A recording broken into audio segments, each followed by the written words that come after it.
ಹೋಟೆಲ್ಗೆ ಹೋಗಿ ಬಗೆ ಬಗೆ ತಿಂಡಿ ಊಟ ಕೇಳಂಗಿಲ್ಲ. ಬಜ್ಜಿ, ಪೂರಿ, ವಡೆ, ಚೈನೀಸ್ ಐಟಮ್ ಇದೆಯಾ ಅಂತ ಪ್ರಶ್ನೆ ಕೇಳಬೇಡಿ. ಯಾಕೆಂದ್ರೆ ಹೋಟೆಲ್ಗಳಲ್ಲಿ ಅರ್ಧಕ್ಕರ್ಧ ಮೆನು ಚೇಂಜ್ ಆಗಿದೆ. ಬಜ್ಜಿ, ಪೂರಿ, ವಡೆ, ಚೈನೀಸ್ ಐಟಮ್ ಇದೆಯಾ, ನಿಮಗೆ ಯಾವುದು ಇಷ್ಟ ಅದನ್ನ ಕೇಳುವ ಹಾಗಿಲ್ಲ ಇನ್ಮುಂದೆ ಹೋಟೆಲ್ಗಳಲ್ಲಿ. ಕಾರಣ ಹೋಟೆಲ್ಗಳಲ್ಲಿ ಮೆನು ಅರ್ಧಕ್ಕರ್ಧ ಚೇಂಜ್ ಆಗ್ಬಿಟ್ಟಿದೆ. ಕಾರಣ ಕಮರ್ಷಿಯಲ್ ಗ್ಯಾಸ್ ಟ್ರಬಲ್. ಯಾಕಂದ್ರೆ ಈಗ ಕಮರ್ಷಿಯಲ್ ಗ್ಯಾಸ್ಗಳು ಸಿಗ್ತಾ ಇಲ್ಲ. ಆ ಕಾರಣಕ್ಕಾಗಿ ಆಲ್ರೆಡಿ ಹೋಟೆಲ್ಗಳು ನೋಟಿಸ್ ಅನ್ನ ಪ್ರಕಟಿಸ್ತಾ ಇವೆ.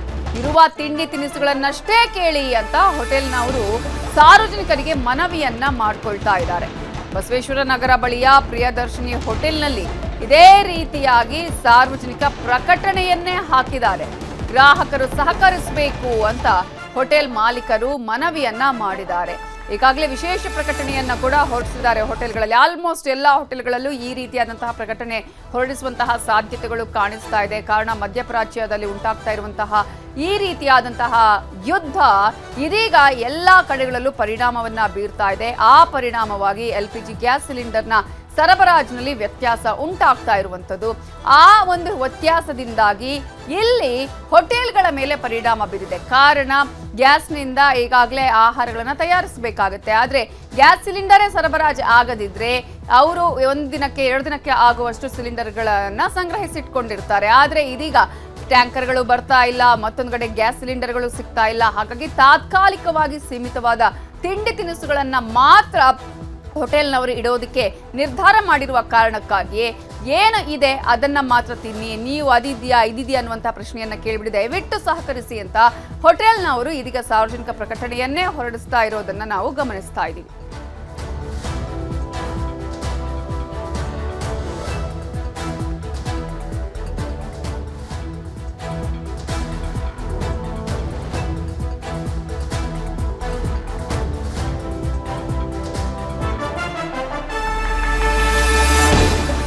ಬಾಯಿ ಚಪ್ಪರಿಸೋಕೆ ಹೋಟೆಲ್ಗೆ ಹೋಗೋರಿಗೆಲ್ಲ ಶಾಕ್. ಯಾಕಂದ್ರೆ ಹೋಟೆಲಲ್ಲಿ ಬಗೆ ಬಗೆ ತಿಂಡಿ ತಿನ್ಬೋದು, ತಿಂಡಿ ತಿನಿಸುಗಳು ಚೆನ್ನಾಗಿರುತ್ತೆ ಅಂತ ಹೇಳಿ ಯಾರ್ಯಾರು ಬಾಯಿ ಚಪ್ಪರಿಕೆಗಾಗಿ ಹೋಟೆಲ್ಗೆ ಹೋಗ್ತಿರೋ ಅವರೆಲ್ಲರಿಗೂ ಕೂಡ ಇದು ಶಾಕ್. ಕೇವಲ ಬಾಯಿ ಚಪ್ಪರಿಸೋರಿಗೆ ಮಾತ್ರ ಅಲ್ಲ, ಎಷ್ಟೋ ಜನ PGಲಿ ಇರ್ತಾರೆ, ಹಾಸ್ಟೆಲ್ಗಳಲ್ಲಿ ಇರ್ತಾರೆ, ಅಥವಾ ತಾವು ರೂಮ್ಗಳನ್ನು ಮಾಡಿದ್ರು ಕೂಡ ಅದರಲ್ಲಿ ಅಡುಗೆ ಮಾಡ್ಕೊಳ್ಳೋದೇ ಇರುವಂಥವ್ರು ಇರ್ತಾರೆ. ಅಂಥವರಿಗೂ ಕೂಡ ಇದೆಲ್ಲ ಇದೀಗ ಶಾಕಿಂಗ್ ವಿಚಾರ.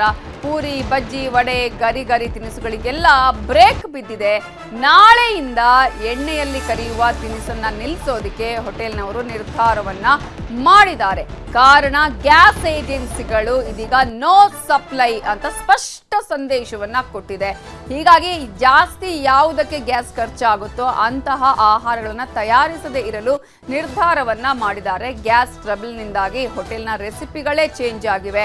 ಅಷ್ಟು ಮಾತ್ರ ಅಲ್ಲ, ಮೆನು ಕಾರ್ಡ್ನಲ್ಲೂ ಕೂಡ ತಾವು ಏನು ಹಾಕಿರ್ತೀವಿ ಅದು ಮಾತ್ರ ಇರುತ್ತೆ, ನೀವು ಕೇಳುವಂತಹ ಆಹಾರಗಳನ್ನ ತಯಾರಿಸಿಕೊಡೋದಕ್ಕೆ ನಮಗೆ ಸಾಧ್ಯ ಇಲ್ಲ ಅಂತ ಹೇಳಿ ಸಾರ್ವಜನಿಕ ಪ್ರಕಟಣೆಯನ್ನು ಹೊರಡಿಸ್ತಾ ಇದ್ದಾರೆ.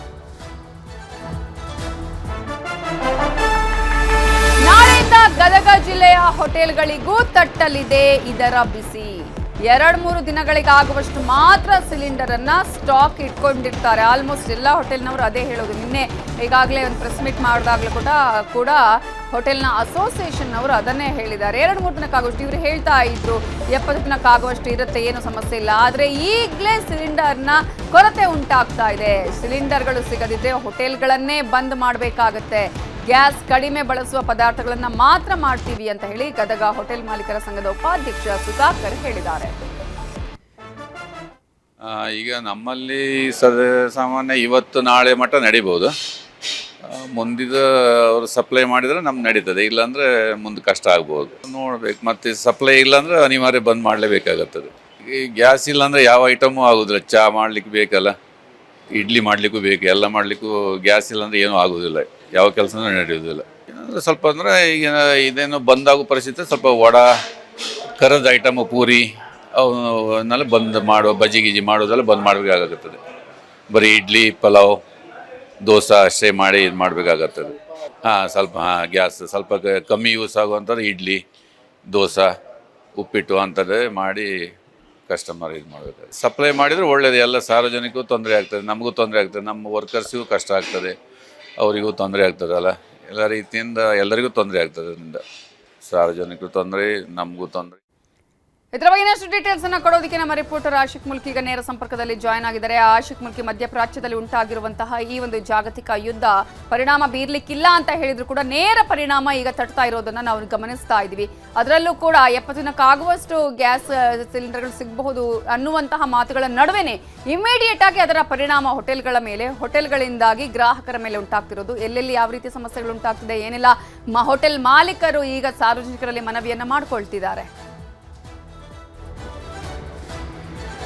ನವಿತಾ, ಮಧ್ಯಪ್ರಾಚ್ಯದಲ್ಲಿ ಉಂಟಾಗಿರುವಂತಹ ಯುದ್ಧ ಸಂಘರ್ಷ ಇದೀಗ ನೇರವಾಗಿ ನಮ್ಮ ರಾಜ್ಯದ ಮೇಲೂ ಕೂಡ ಜನಜೀವನ ಅದರ ಮೇಲೆ ಒಂದು ವ್ಯತಿರಿಕ್ತ ಪರಿಣಾಮವನ್ನು ಬೀರ್ತಾ ಇರುವಂಥದ್ದು. ಮುಖ್ಯವಾಗಿ ಕಮರ್ಷಿಯಲ್ ಗ್ಯಾಸ್ ಈಗ ಸಂಪೂರ್ಣವಾಗಿ ಬಂದಾಗಿರುವಂಥ ಹಿನ್ನೆಲೆಯಲ್ಲಿ ಹೋಟೆಲ್ ಮಾಲೀಕರು ಇದೀಗ ಪರದಾಡುವಂತಾಗಿದೆ. ಜೊತೆಗೆ ಗ್ರಾಹಕರಿಗೂ ಕೂಡ ಸಾಕಷ್ಟು ಸಮಸ್ಯೆ ಆಗ್ತಾ ಇರುವಂಥದ್ದು. ಇವತ್ತು ಒಂದು ಅರ್ಧಕ್ಕರ್ಧ 50-50 ಪ್ರಮಾಣದಲ್ಲಿ ಆ ಸಮಸ್ಯೆ ಆಗಿದ್ರೆ ಇನ್ನೊಂದು 2 ದಿನಗಳ ನಾಳೆ ಅಥವಾ ನಾಡಿದ್ದು ಕಮರ್ಷಿಯಲ್ ಗ್ಯಾಸ್ ಪೂರೈಕೆ ಆಗದೇ ಇದ್ದರೆ ಪೂರ್ಣ ಪ್ರಮಾಣದಲ್ಲಿ ಸಮಸ್ಯೆ ಎದುರಾಗುವಂಥ ಸಾಧ್ಯತೆಯನ್ನು ಹೋಟೆಲ್ ಮಾಲೀಕರು ವ್ಯಕ್ತಪಡಿಸ್ತಾ ಇರುವಂಥದ್ದು. ಗ್ಯಾಸ್ ನಮಗೆ ಪೂರೈಕೆ ಆಗಿಲ್ಲ ಅಂತಂದರೆ ನಾವು ಯಾವುದೇ ಕಾರಣಕ್ಕೂ ಕೂಡ ಹೋಟೆಲ್ಗಳನ್ನು ಬಾಗಿಲು ತೆರೆಯೋದಕ್ಕೆ ಸಾಧ್ಯ ಇಲ್ಲ. ನಾವು ಹೋಟೆಲ್ಗಳನ್ನು ತೆಗೆದಿಲ್ಲ ಅಂತಂದರೆ ಸಾರ್ವಜನಿಕರು, ಹೋಟೆಲನ್ನು ಡಿಪೆಂಡ್ ಆಗಿರುವಂಥ ಗ್ರಾಹಕರಿಗೆ ಸಾಕಷ್ಟು ಸಮಸ್ಯೆ ಆಗುತ್ತೆ ಅನ್ನುವಂಥದ್ದು ಅವರ ಮಾತಿದ್ರು. ಜೊತೆಗೆ ಡೊಮೆಸ್ಟಿಕ್ ಗ್ಯಾಸ್ಗಳಿಗೂ ಕೂಡ ಇದೀಗ ಸಾಕಷ್ಟು ಬೇಡಿಕೆ ಬಂದಿದೆ. 70% ಬೇಡಿಕೆ ಇವತ್ತು ಒಂದೇ ದಿನ ಕಂಡು ಬಂದಿರುವಂಥದ್ದು. ಹೀಗಾಗಿ ಕೆಲವು ಏನು ಗ್ಯಾಸ್ ಕಂಪನಿಯ ಆ ಒಂದು ಸರ್ವರ್ ಸಾಫ್ಟ್ವೇರ್ ಏನಿದೆ ಗ್ಯಾಸ್ ಬುಕ್ ಮಾಡುವಂಥದ್ದು, ಅದು ಕೂಡ ಸರ್ವರ್ ಸಮಸ್ಯೆ ಆಗ್ತಾ ಇರುವಂಥದ್ದು. ಹೀಗಾಗಿ ಮೊದಲನೇ ದಿನವೇ ಅದರ ಎಫೆಕ್ಟ್ ಬಹಳ ದೊಡ್ಡ ಪ್ರಮಾಣದಲ್ಲಿ ಬೆಂಗಳೂರಿನಲ್ಲಿ ಮುಖ್ಯವಾಗಿ ತಡ್ತಾ ಇರುವಂಥದ್ದು. ಬೆಂಗಳೂರಿನ ಜೊತೆಗೆ ಕರ್ನಾಟಕದ ಬೇರೆ ಬೇರೆ ಜಿಲ್ಲೆಗಳಿಗೂ ಕೂಡ ಸಮಸ್ಯೆ ಕಾಣಿಸ್ಕೊಳ್ತಾ ಇರುವಂಥದ್ದು. ಇನ್ನು ಮುಖ್ಯವಾಗಿ ಒಂದೇ ದಿನಕ್ಕೆ ಕಮರ್ಷಿಯಲ್ ಗ್ಯಾಸ್ನ 22,000 ಏನು ಸಿಲಿಂಡರ್ನಷ್ಟು ಬೆಂಗಳೂರಿಗೆ ಬೇಕಾಗುತ್ತೆ. ಆದರೆ ಇವತ್ತು ಪೂರೈಕೆ ಆಗಿರುವಂಥದ್ದು 10,000 ರಿಂದ 11,000 ಗ್ಯಾಸ್ ಸಿಲಿಂಡರ್ಗಳು ಮಾತ್ರ. 4,18,000 kg ಪ್ರತಿದಿನ ಕಮರ್ಷಿಯಲ್ ಗ್ಯಾಸ್ ಇಲ್ಲಿ ಬೆಂಗಳೂರಿನಲ್ಲಿ ಖರ್ಚಾಗ್ತಾ ಇತ್ತು. ಆದರೆ ಇವತ್ತು ಹೆಚ್ಚು ಕಮ್ಮಿ 2,09,000 ಮಾತ್ರ ಖರ್ಚಾಗಿರುವಂಥದ್ದು. ನಾಳೆ ಎಷ್ಟರ ಮಟ್ಟಿಗೆ ಪೂರೈಕೆ ಆಗುತ್ತೆ ಅನ್ನುವಂಥದ್ರ ಮೇಲೆ ನಾಳಿನ ಸ್ಥಿತಿಗತಿ ನಿಂತಿರುವಂಥದ್ದು. ಇವತ್ತು ಸುಮಾರು 7 ರಿಂದ 8 ಗ್ಯಾಸ್ ಏಜೆನ್ಸಿಗಳಿಗೆ ಭೇಟಿ ಕೊಡುವಂಥ ಕೆಲಸ ಮಾಡಿದಂಥ ಸಂದರ್ಭದಲ್ಲಿ ಅಲ್ಲೆಲ್ಲವೂ ಕೂಡ ಜನಸಾಮಾನ್ಯರು ಸಾಲುಗಟ್ಟಿ ನಿಂತಿರುವಂಥದ್ದು. ನಮಗೂ ಕೂಡ ಡೊಮೆಸ್ಟಿಕ್ ಗ್ಯಾಸ್ಗಳು ಕೂಡ ಅಂದರೆ ದಿನಬಳಕೆಯ ಗೃಹ ಬಳಕೆಯ ಗ್ಯಾಸ್ಗೂ ಕೂಡ ಇದೇ ರೀತಿಯಾಗಿರುವಂಥ ಅಭಾವ ಉಂಟಾಗುತ್ತೆ, ನಮಗೂ ಕೂಡ ಸಮಸ್ಯೆ ಆಗುತ್ತೆ ಅನ್ನುವಂಥ ಆತಂಕವನ್ನು ಜನರು ಹೊತ್ಕೊಂಡಿರುವಂಥದ್ದು. ಹೀಗಾಗಿ ಗ್ಯಾಸ್ ಏಜೆನ್ಸಿಯಲ್ಲೂ ಕೂಡ ಜನದಟ್ಟಣೆ ಜಾಸ್ತಿ ಆಗ್ತಾ ಇರುವಂಥದ್ದು. ಇವತ್ತು ಒಂದೇ ದಿನ 70% ಬೇಡಿಕೆ ಹೆಚ್ಚಾಗಿರುವಂಥದ್ದು. ಒಂದು ಗ್ಯಾಸ್ ಏಜೆನ್ಸಿಯಲ್ಲಿ 150 ರಿಂದ 200 ಗ್ಯಾಸ್ಗಳು ಪ್ರತಿದಿನ ಬುಕ್ ಆಗ್ತಾ ಇದ್ದರೆ ಇವತ್ತು ಒಂದೇ ದಿನ ಒಂದು ಏಜೆನ್ಸಿಯಲ್ಲಿ ಸುಮಾರು 500 ರಿಂದ 600 ಗ್ಯಾಸ್ಗೆ ಬೇಡಿಕೆ ಬಂದಿರುವಂಥದ್ದು. ಆದರೆ ಯಾವುದೇ ಬುಕ್ಕಿಂಗನ್ನು ಕೂಡ ತೆಗೆದುಕೊಳ್ಳೋದಕ್ಕೆ ಆಗ್ತಾ ಇಲ್ಲ. ತೆಗೆದುಕೊಂಡ್ರೂ ಕೂಡ ಅದು ಸಾಫ್ಟ್ವೇರ್ನಲ್ಲಿ ಅಪ್ಡೇಟ್ ಆಗ್ತಾ ಇಲ್ಲ ಅನ್ನುವಂಥ ಒಂದು ಸಮಸ್ಯೆಯನ್ನು ಅಲ್ಲಿರುವಂಥ ಏಜೆನ್ಸಿಯಲ್ಲಿರುವಂಥ ಸಿಬ್ಬಂದಿಗಳು ಏನು ನಮಗೆ ಎಕ್ಸ್ಪ್ಲೈನ್ ಮಾಡ್ತಾ ಇರುವಂಥದ್ದು. ಇದ್ರ ಜೊತೆಗೆ ಆ ಹೋಟೆಲ್ಗಳಲ್ಲೂ ಕೂಡ ಇದೀಗ ಸಾರ್ವಜನಿಕ ಪ್ರಕಟಣೆಯನ್ನು ಹೋಟೆಲ್ ಮಾಲೀಕರು ಕೊಡ್ತಾ ಇರುವಂಥದ್ದು. ಕಮರ್ಷಿಯಲ್ LPG ಗ್ಯಾಸ್ನಲ್ಲಿ ಅಭಾವ ಉಂಟಾಗಿದೆ. ಹೀಗಾಗಿ ತಮ್ಮ ಮೆನುವಿನಲ್ಲಿ ಸಾಕಷ್ಟು ಕಡಿತ ಮಾಡಿರುವಂಥ ವಿಚಾರವನ್ನು ಏನು ನೋಟಿಸ್ ಮೂಲಕವಾಗಿ, ಮಾತಿನ ಮೂಲಕವಾಗಿ, ಮೊಬೈಲ್ ಮೂಲಕವಾಗಿ ಹೋಟೆಲ್ಗೆ ಗ್ರಾಹಕರಿಗೆ ಹೋಟೆಲ್ ಮಾಲೀಕರು ತಿಳಿಸ್ತಾ ಇರುವಂಥದ್ದು. ಅಂದರೆ ಒಂದು ಮೆನುನಲ್ಲಿ 20 ಐಟಮ್ಗಳಿದ್ರೆ ಗ್ಯಾಸ್ ಹೆಚ್ಚು ಬಳಕೆ ಮಾಡಿ ಯಾವ ಆಹಾರ ಪದಾರ್ಥಗಳನ್ನು ತಯಾರು ಮಾಡಬೇಕಾಗುತ್ತೋ ಅಂತಹ ಎಲ್ಲ ಆಹಾರ ಪದಾರ್ಥಗಳನ್ನು ಇದೀಗ ಹೋಟೆಲ್ ಮಾಲೀಕರು ಕೈ ಬಿಟ್ಟಿರುವಂಥದ್ದು. ಮುಖ್ಯವಾಗಿ ಎಣ್ಣೆಯಲ್ಲಿ ಕರೆದಿರುವಂಥದ್ದು ದೋಸೆ, ಪೂರಿ ಮುಂತಾದ ಆಹಾರ ತಿಂಡಿ ತಿನಿಸುಗಳನ್ನು ಈಗಾಗಲೇ ಕೈಬಿಟ್ಟು ನಾಳೆಯಿಂದ ಎಷ್ಟು ಕಡಿಮೆ ಆಗುತ್ತೋ ಅಷ್ಟು ಕಡಿಮೆ ಗ್ಯಾಸನ್ನು ಬಳಸಿಕೊಂಡು ತಮ್ಮ ವ್ಯಾಪಾರ ವಹಿವಾಟುಗಳನ್ನು ನಡೆಸೋದಕ್ಕೆ ಮುಂದಾಗ್ತಾ ಇರುವಂಥದ್ದು. ಇವತ್ತು ಕೆಲವು ಸ್ಟಾರ್ ಹೋಟೆಲ್ಗಳಲ್ಲೇ ಗ್ಯಾಸ್ ಸಿಗದೆ ಅಲ್ಲಿರುವಂಥ ಸಿಬ್ಬಂದಿಗಳು, ಮಾಲೀಕರು ಪರದಾಡಿರುವಂಥ ಘಟನೆಯೂ ಕೂಡ ಬೆಂಗಳೂರಿನಲ್ಲಿ ನಡೆದಿದೆ. ಪರ್ಯಾಯವಾಗಿ ಗ್ಯಾಸ್ ಸಿಗದಿರುವಂಥ ಹಿನ್ನೆಲೆಯಲ್ಲಿ ಸೌದೆ ಒಲೆ ಮೂಲಕವಾಗಿ ಅವರಿಗೆ ಆಲ್ರೆಡಿ ಬುಕ್ ಮಾಡಿರುವಂಥ ಗ್ರಾಹಕರಿಗೆ ಊಟವನ್ನು ಸರ್ವ್ ಮಾಡುವಂಥ ಕೆಲಸವನ್ನು ಇವತ್ತು ಸ್ಟಾರ್ ಹೋಟೆಲ್ಗಳು ಕೂಡ ನಡೆದಿರುವಂಥದ್ದು. ನವಿತಾ, ಈಗ ಇದೇ ರೀತಿ ಆದರೆ ಒಂದು ಕಡೆ ನಾವು ಗಮನಿಸಬಹುದು, ಅಡುಗೆ ಸಿಲಿಂಡರ್ನ ವಿಚಾರದಲ್ಲಿ ಜನ ಆತಂಕಕ್ಕೆ ಒಳಗಾಗಿ ಮತ್ತೆ ಸಿಗುತ್ತಾ ಇಲ್ವೋ ಅನ್ನುವಂತಹ ಕಾರಣಕ್ಕಾಗಿ ಸ್ಟಾಕ್ ಇಟ್ಕೊಳ್ಳುವಂತಹ ಪ್ರಯತ್ನ ಮಾಡ್ತಿದ್ದಾರೆ. ಮತ್ತೊಂದು ಕಡೆ ಇದೇ ರೀತಿ ಆದರೆ ಇದೀಗ ಗ್ಯಾಸ್ ಪೂರೈಕೆ ಆಗದೇ ಇದ್ರೆ ಹೋಟೆಲ್ಗಳೇ ಬಂದಾಗುವಂತಹ ಆತಂಕ ಇದೆಯಲ್ವಾ ಅಂತ ಹೇಳಿ ಇಲ್ಲಿ. ಯಾಕಂದ್ರೆ ಕೇಂದ್ರ ಸಚಿವರು ಕೂಡ ನಾವು ಪತ್ರ ಬರೆದಿದ್ದಂಥ ಸಂಸದರುಗಳು ಹೇಳ್ತಾರೆ, ಸಚಿವರುಗಳು ಕೂಡ ಹೇಳ್ತಾರೆ. ಬಟ್ ಇಡೀ ದೇಶಕ್ಕೆ ಇದರ ಪರಿಣಾಮ ಅಲ್ವಾ ಅಂತ. ಖಂಡಿತ ನವಿತಾ, ಅಂದರೆ ಒಂದು ಕಡೆ ಕಮರ್ಷಿಯಲ್ ಗ್ಯಾಸನ್ನು ಸಮರ್ಪಕವಾಗಿ ಪೂರೈಕೆ ಮಾಡಿಲ್ಲ ಅಂತಂದರೆ ಅದು ಹೋಟೆಲ್ಗಳಿಗೆ ಮಾತ್ರ ಸಮಸ್ಯೆ ಆಗುತ್ತೆ ಅನ್ನುವಂಥದ್ದಲ್ಲ. ಅದನ್ನು ಹೋಟೆಲ್ಗಳನ್ನು ಡಿಪೆಂಡ್ ಆಗಿರುವಂಥ ಉದ್ಯಮ ವಹಿವಾಟುಗಳ ಮೇಲೆ ದೊಡ್ಡ ರೀತಿಯಲ್ಲಿ ಪರಿಣಾಮ ಬೀರುವಂಥ ಸಾಧ್ಯತೆ ಇದೆ. ಹೋಟೆಲ್ಗಳು ಅಂದಮೇಲೆ ತರಕಾರಿ ವ್ಯಾಪಾರಸ್ಥರಿದ್ದಾರೆ, ಅಥವಾ ಅದಕ್ಕೆ ಸಂಬಂಧಪಟ್ಟಿರುವಂಥ ಅಲ್ಲಿ ಬೇಕಾಗಿರುವಂಥ ವಸ್ತುಗಳನ್ನು ಮಾರುವಂಥವ್ರು ಇರ್ತಾರೆ. ಹೀಗೆ ಎಲ್ಲ ರೀತಿಯಾಗಿರುವಂಥ ಕೆಲಸ, ಮತ್ತು ಹೋಟೆಲ್ನಲ್ಲಿ ಕೆಲಸ ಮಾಡುವಂಥವ್ರು ಇರ್ತಾರೆ. ಅವ್ರಿಗೆಲ್ರಿಗೂ ಕೂಡ ಸಂಬಳ ಕೊಡಬೇಕಾಗತ್ತೆ. ಹೋಟೆಲ್ ಮುಚ್ಚಿ ಹೋದರೆ ಯಾವ ರೀತಿಯಾಗಿ ಸಂಬಳ ಕೊಡೋಕ್ಕಾಗುತ್ತೆ ಅನ್ನುವಂಥ ಪ್ರಶ್ನೆಯನ್ನು ಹೋಟೆಲ್ ಮಾಲೀಕರು ಕೇಳ್ತಾ ಇರುವಂಥದ್ದು. ಇದೆಲ್ಲವೂ ಕೂಡ ಒಂದು ಕಡೆ ಆದರೆ ಗೃಹ ಬಳಕೆಯ ಡೊಮೆಸ್ಟಿಕ್ ಗ್ಯಾಸ್ ಒಂದು ವೇಳೆ ಅಭಾವ ಉಂಟಾಗಿದ್ದೇ ಆದರೆ ಸಂಪೂರ್ಣವಾಗಿ ಜನಜೀವನ ವ್ಯಸ್ತ ಆಗುತ್ತೆ ಅನ್ನುವಂಥದ್ರಲ್ಲಿ ಯಾವುದೇ ಅನುಮಾನ ಇಲ್ಲ. ಈಗ ನಾವು ನೋಡ್ಬೋದು ಬಹುತೇಕ 100ಕ್ಕೆ 99 ಮಂದಿಯ ಮನೆಯಲ್ಲೂ ಕೂಡ ಗ್ಯಾಸನ್ನು ಅವಲಂಬಿಸಿನೇ ಆಹಾರ ಪದಾರ್ಥಗಳನ್ನು ತಯಾರು ಮಾಡಬೇಕಾಗುತ್ತೆ. ಎಲ್ಲೋ ಒಂದು ಕಡೆ ಹಳ್ಳಿ ಕಡೆಯಲ್ಲಿ ಮಾತ್ರ ಸೌದೆ ಒಲೆಯಲ್ಲಿ ಊಟ ತಯಾರು ಮಾಡುವಂಥ ಒಂದು ಪ್ರವೃತ್ತಿ ಅಥವಾ ಸಂಪ್ರದಾಯ ಇರುವಂಥದ್ದು. ಬೆಂಗಳೂರಿನಂಥ ನಗರ ಫಸ್ಟ್ ಟೈರ್ ಸಿಟಿಗಳಲ್ಲಿ, ಇಡೀ ಕೇವಲ ಬೆಂಗಳೂರು ಮಾತ್ರ ಅಂತಲ್ಲ, ಇಡೀ ದೇಶದ ಮೆಟ್ರೋಪಾಲಿಟನ್ ಸಿಟಿಗಳಲ್ಲಿ 99% ಎಲ್ಲವೂ ಕೂಡ ಗ್ಯಾಸ್ ಮೇಲೆ ಆಹಾರವನ್ನು ತಯಾರು ಮಾಡುವಂಥದ್ದು. ಒಂದು ವೇಳೆ ಡೊಮೆಸ್ಟಿಕ್ ಗ್ಯಾಸ್ನಲ್ಲೂ ಕೂಡ LPGನಲ್ಲೂ ಕೂಡ ಅಭಾವ ಉಂಟಾಗಿದ್ದೆ ಆದರೆ ಜನರಿಗೆ ಬೇರೆ ಎಲ್ಲ ಆರ್ಥಿಕ ಸಮಸ್ಯೆ, ಸಾಮಾಜಿಕ ಸಮಸ್ಯೆ ಅಥವಾ ಮಾನಸಿಕ ಸಮಸ್ಯೆ ಏನೇ ಆಗಿದ್ರೂ ಕೂಡ ಈ ಹಸುವಿನ ಸಮಸ್ಯೆಯನ್ನು ಒಂದು ಬಗೆಹರಿಸೋದಕ್ಕೆ ಆಗದೇ ಇರುವಂಥ ವಾತಾವರಣ ಒಂದು ತುರ್ತು ಎಮರ್ಜೆನ್ಸಿ ರೀತಿಯಲ್ಲಿ, ಆಹಾರ ಎಮರ್ಜೆನ್ಸಿ ರೀತಿಯಲ್ಲಿ ನಿರ್ಮಾಣ ಆಗುತ್ತೆ. ಸೊ ಆ ಮಟ್ಟಕ್ಕೆ ಹೋಗ್ಬಿಡ್ತೀವೇನೋ ಅನ್ನುವಂಥ ಆತಂಕದಲ್ಲಿ ಇದೀಗ ಜನಸಾಮಾನ್ಯರು ಆದಷ್ಟು ಬೇಗ ಈ ತಿಂಗಳ ಅಥವಾ ಈ ತಿಂಗಳದ್ದು ಏನು ನಮ್ಮದು ಗ್ಯಾಸ್ ಇದೆ ಅದನ್ನು ಬುಕ್ ಮಾಡ್ಕೊಳ್ಳುವ ಅನ್ನುವಂಥ ರೀತಿಯಲ್ಲಿ ಅವರು ಮುಂದೆ ಬರ್ತಾ ಇರುವಂಥದ್ದು. ಆದರೆ ಇಲ್ಲೂ ಕೂಡ LPG ಅಂದರೆ ಗೃಹ ಬಳಕೆಯ ಗ್ಯಾಸ್ನಲ್ಲೂ ಕೂಡ ಪೂರೈಕೆಯಲ್ಲಿ ವ್ಯತ್ಯಯ ಆಗ್ತಾ ಇದೆ. ಈಗ ಬುಕ್ ಮಾಡಿದ್ರೆ ಕನಿಷ್ಠ ಒಂದು 15-20 ದಿನಗಳ ಆದಮೇಲೆ ಕೈಗೆ ಸಿಗುವಂಥ ವಾತಾವರಣ ಇರುವಂಥದ್ದು. ಅದನ್ನು ಯಾವ ರೀತಿಯಾಗಿ ನಿಭಾಯಿಸುತ್ತೆ ಅನ್ನುವಂಥದ್ದು ಸರ್ಕಾರಗಳು ಕಾದು ನೋಡಬೇಕಾಗುತ್ತೆ. ನವಿತಾ, ಥ್ಯಾಂಕ್ ಯು ಆಶಿಕ್ ಮುಲ್ಕಿ ಕ್ಷಣದ ಡೀಟೇಲ್ಸ್ಗೆ. ತುಮಕೂರಲ್ಲೂ ಶುರುವಾಯಿತು ಗ್ಯಾಸ್ ಟ್ರಬಲ್. ಇಂಡಿಯನ್ ಆಯಿಲ್ನಿಂದ ಸಿಲಿಂಡರ್ ಸ್ಥಗಿತ ಆಗಿದೆ. ಕೇವಲ ಗೃಹ ಬಳಕೆ ಸಿಲಿಂಡರ್ಗಳನ್ನ ಮಾತ್ರ ಇದೀಗ ಸಪ್ಲೈ ಮಾಡಲಾಗ್ತಾ ಇದೆ. ಇದು ಬೇರೆ ಬೇರೆ ಜಿಲ್ಲೆಗಳಿಗೆ ಕೂಡ ವ್ಯಾಪಿಸ್ತಾ ಇರೋದನ್ನ ನಾವು ಗಮನಿಸ್ತಾ ಇದ್ದೀವಿ. ಸೊ ಇದೀಗ ಸಮಸ್ಯೆಯನ್ನ ಬಗೆಹರಿಸಿ ಅಂತ ಹೇಳಿ ಹೋಟೆಲ್ ಉದ್ಯಮಿಗಳು ಆಗ್ರಹವನ್ನ ಮಾಡ್ತಾ ಇದ್ದಾರೆ. ಕಮರ್ಷಿಯಲ್ ಸಿಲಿಂಡರ್ಗಳನ್ನ ನೀವು ಪೂರೈಸದಿದ್ರೆ ನಾವು ಯಾವ ರೀತಿಯಾಗಿ ಹೋಟೆಲ್ಗಳನ್ನ ನಡೆಸೋದು ಅಥವಾ ಅಡುಗೆ ಮಾಡೋದು, ಗ್ರಾಹಕರ ಸಮಸ್ಯೆಯನ್ನ ನೀಗಿಸೋದು ಅನ್ನುವಂಥ ಪ್ರಶ್ನೆಯನ್ನ ಕೇಳ್ತಾ ಇದ್ದಾರೆ. ಹೋಟೆಲ್ ಉದ್ಯಮದವರ ಹೊಟ್ಟೆ ಹೊಡಿಬೇಡಿ ಹೊಟ್ಟೆಗೆ ಅಂತ ಹೇಳಿ ಮನವಿಯನ್ನ ಕೂಡ ಮಾಡ್ತಾ ಇದ್ದಾರೆ.